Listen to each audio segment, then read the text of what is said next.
Një jetë shkon përballet me Sametin dhe akuzon se ai mund të ketë pasur ndonjë rol kryesor në tentativën ndaj vrasjes së Tasinit.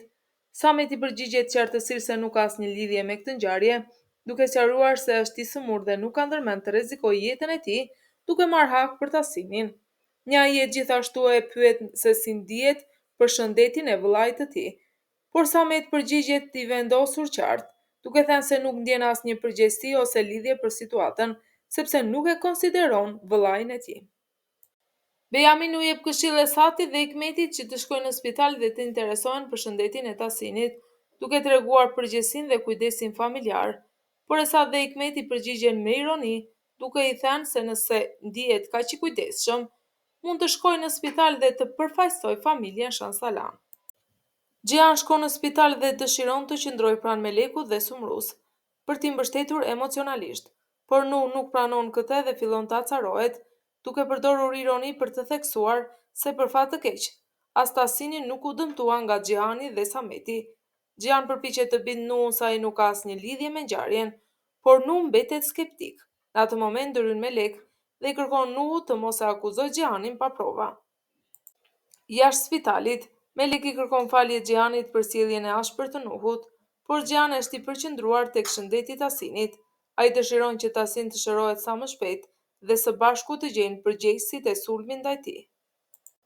Hikmet pyet një ajeti nëse ka ndonjë lajm për Tasinin, por një ajeti thot qartë se nëse dëshiron të shqetësohet për të, duhet të shkojë në spital dhe të interesohet për gjendjen e tij shëndetësore.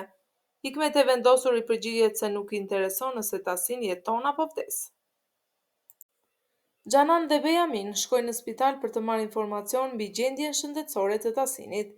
Gjatë vizitës, Bejamin përpiqet të afrohet dhe të bisedojë me Nuhun, por ai i përgjigjet ashpër, duke i thënë se ardhja e tij është e shtirur dhe hipokrite. Hikmet del vrullshëm nga vila dhe Gjihan e ndjek me sy largimin e saj. Duke folur me vete, ai dyshon se ndoshta Hikmet fshihet pas sulmit ndaj Tasinit, por kur i afrohet, ajo e përball direkt, duke e parë Gjihanin në sy.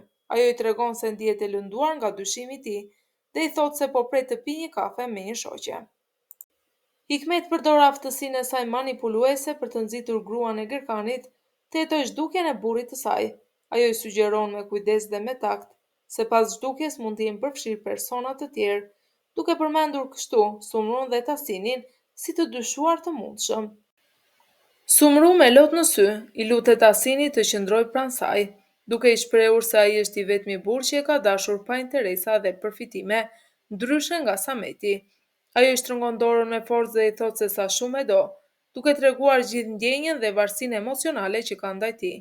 Duke parë gjendjen e saj emocionale dhe pasigurinë për të ardhmen, Nuh ndërhyn me ngrohtësi dhe i jep kuraj, duke i dhënë shpresë se Tasin do të shërohet dhe do të rikthehet në jetën e tyre përsëri.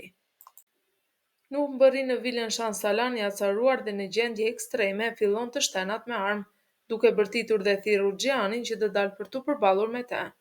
Gjian përpiqet fillimisht ta qetësojë, duke kujtuar se ka bërë gjithçka që të bëhej paqe, por Nuh është i vendosur dhe i verbuar nga akmarrja për Tasinin.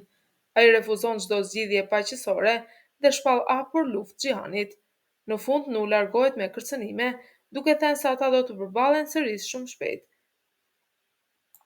Gjiani i dorëzuar ndaj situatës i tregon Melekut filmimet që zbulojnë qartë se nuk ka shkuar dhe ka kërcënuar direkt vilën Shansalan.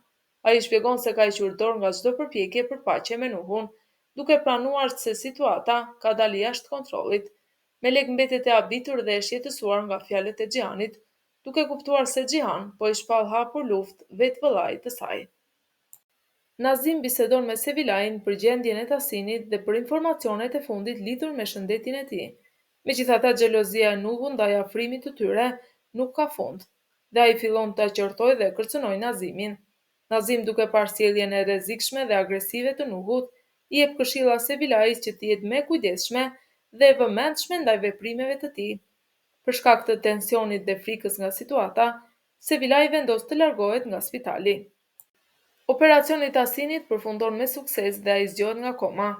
Ai u tregon Sumrus dhe Nuhut se gjatë gjendjes kritike kishte ndier praninë e dikujt pranë tij, që i mbante dorën dhe i kërkonte të mos largohej nga jeta. Ky moment e bën Tasinin të vendosë dhe të qëndrojë dhe të luftojë për jetën e tij.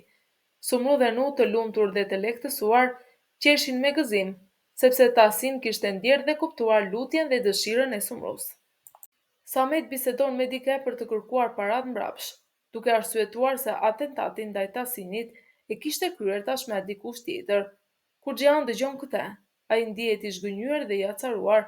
Ai thot Sameti drejt e në sy se veprimet e tij të liga kanë shkaktuar dhimbje dhe humbje besimi. Por Samet nuk tregon asnjë pengesë. Ai përgjigjet Xhehanit me fjalët se ai nuk është mirënjohës, duke e thelluar tensionin midis tyre. Gruaja e Gerkanit vendos të ndjekë këshillën e Hikmetit dhe të bëjë një dalje publike përmes mediave. Ajo merr gazetar dhe synon të hedhë akuzat të rënda ndaj Sumrus dhe Tasinit për zhdukjen e burrit të saj. Kur Sumru e sheh këtë, ajo shqetësohet dhe i thotë se po bën një gabim të madh, sepse ata nuk kanë asnjë informacion të sigurt për vendodhjen e Gerkanit. Megjithatë, gruaja e Gerkanit është e vendosur dhe ka bërë veprime ligjore duke i hedhur në gjyq Sumrun dhe Tasinin. Nuk vëren se Sevilaj është shumë e zemëruar dhe e shqetësuar.